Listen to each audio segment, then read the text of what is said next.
What's going on, ladies and gentlemen? Caleb McAllister here. Thank you guys for joining.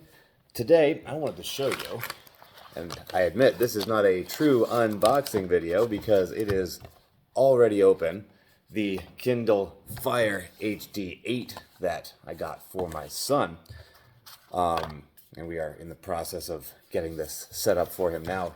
He actually already had one of the old Kindles that, man, he is just used to death. It was time to upgrade him to a more powerful model, give him more options. So I love the Kindles. My kids love the Kindles. There's so many educational things that you can use on there that they can spend time on. And of course, time to, occupy them when, as dad, I'm in the middle of something and can't be focusing on them every single second. The Kindles are a fantastic way to keep them occupied and, yes, learn something educational as well. Check them out at the link below. Thank you guys for being here, and I will see you next time. I gotta get back to work on getting this ready for him. Take care, guys.